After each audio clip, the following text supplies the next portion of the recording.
Como nós falamos do corpo espiritual, que fica os conhecimentos tudo, é no cérebro desse corpo espiritual, e nesse corpo mental, que os conhecimentos são armazenados. E é daí que na próxima reencarnação se forma o cérebro da criança, que o espírito vai residir por alguns anos. O que o espírito ganha, não perde. O que se conquista, nós não perdemos, seja na parte intelectual ou na parte moral. A cada reencarnação mais feliz, nós aumentamos o nosso crédito e diminuímos os nossos débitos. Portanto, não há regressão espiritual. O que ocorre com a reencarnação infeliz, recheada de erros e abusos, o espírito aumenta suas dívidas e os resgates necessários. Isso provoca encarnações mais difíceis, talvez até mais dolorosas, mas lembremos sempre, Deus não castiga a nenhum de nós. Ele nos dá justamente a chance de revivermos quantas vezes for necessária para limpar todo o estrago, toda a sujeira que fizemos durante as nossas existências físicas. E essas faculdades, meios de percepção do perispírito com o espírito, como nós dissemos há pouco, elas não são totalmente utilizadas agora quando estamos encarnados, porque nós temos o corpo físico e uma missão limitada que não permite a utilização da nossa capacidade espiritual realmente. Por quê? Porque talvez tenhamos sido um bom pianista, um bom físico. Chega nessa encarnação, nossa missão é em outra área, professor, por exemplo. Então, todo aquele processo que nós temos de conquistas não serão utilizados. Nós precisamos reaprender, reeducar para cada reencarnação se posicionar. Então é por isso que acontece que muitas vezes temos sonhos de ser pianistas, desejos loucos de ser outra coisa e não conseguimos nesta encarnação, embora tentemos. Então o espírito sempre, quando está no seu mundo real e verdadeiro, no mundo espiritual, ele reassume toda a sua forma, toda a sua potência de conhecimento e de conquista e de evolução. E é por isso que nós temos que pensar o seguinte: se tudo reside no espírito, se o espírito comanda tudo, então, sem a existência do espírito, se Deus não criar nem mais um espírito, nenhum perispírito será criado. E se nós não reencarnarmos mais, não haverá corpo físico, porque o corpo físico é justamente para reencarnar ou encarnar pela primeira vez. Os segredos que muitas pessoas desconhecem das manifestações espirituais, elas são ligadas de perispírito para perispírito.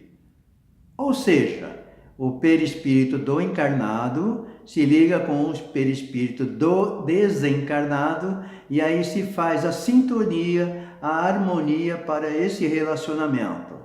E aí se dá condições de escrever vidência, cura ou qualquer outro tipo de mediunidade. E o perispírito, por sua flexibilidade e expansibilidade, oferece inúmeras condições ao espírito. Poderíamos ter, através do perispírito, aparições, tangibilidade, que pode ser tocado como se estivesse vivo. Bicorporeidade, ele pode ser visto, dependendo da sua evolução, em mais lugares ou menos lugares, em 2 ou mais lugares, por exemplo. A penetrabilidade, nenhuma matéria lhe põe o passar. Ele passa por uma parede, por uma porta de concreto, seja a parede, seja o que for, de aço, nada impede a sua passagem. E através da emancipação, o espírito se liberta no sono, nos sonhos, no estado de vigília, nos estados de reflexões, meditações, onde nós deixamos a nossa mente racional, encarnada, mais livre e nos desligamos. Quando nós vamos reencarnar, o perispírito, que possui matéria da Terra, ele vai se unir lentamente, molécula a molécula, com o corpo físico, como se faz uma árvore na terra, em suas raízes vão se aprofundando, se ajeitando e se firmando. No desencarne ocorre a mesma coisa. O perispírito vai se desligando lentamente, molécula a molécula, como ele fez ao se unir ao corpo físico. Aí é que ocorre a liberdade do espírito, a sua verdadeira pátria, que é a pátria espiritual e a eternidade. Como nós dissemos atrás, não é a partida do espírito que causa a morte, mas a morte do corpo físico é que determina a hora da partida do espírito, porque não há mais energia no corpo e o espírito não consegue comandar mais nada. Ele pode emitir ordens e o corpo, por faltar energia, ele não trabalha mais. E também, como nós colocamos, de uma certa forma, o perispírito sempre vai acompanhar o espírito, porque pertence exatamente ao espírito. E o que acontece? Muitas pessoas pensam que o espírito que fica preso à campa, ao túmulo, o espírito está ali, sim, preso também. E ele precisa sair. E os espíritos superiores estão trabalhando com ele. E a mesma coisa ocorre em todos os sentidos da vida quando nós tentamos ou viver mais, entre aspas, ou diminuir o nosso tempo de existência.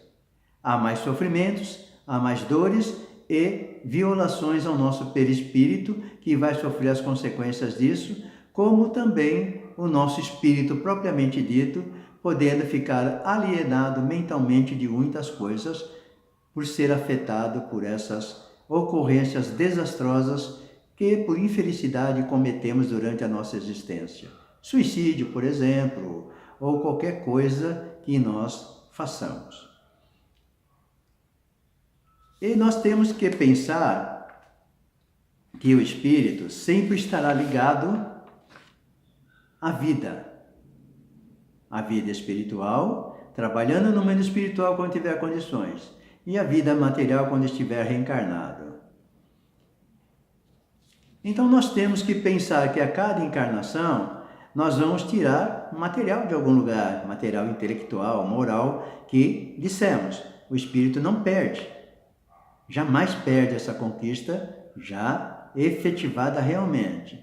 Então nós vamos reencarnar pedindo missões familiares, vamos pedir um monte de coisa e vamos nos preparar para isso.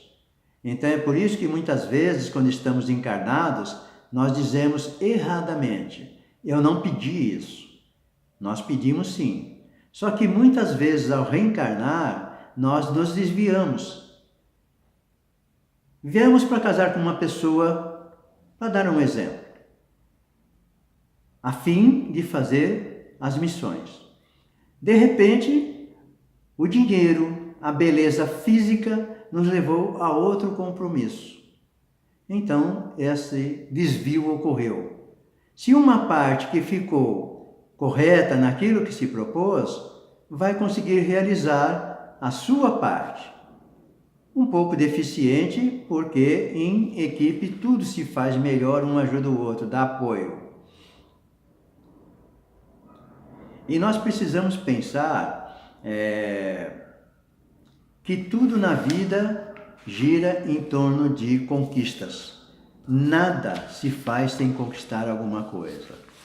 As conquistas que nós devemos fazer, todas elas são baseadas no ensinamento de Jesus. Caridade, fraternidade, humildade. E é isso que nós devemos pensar sempre.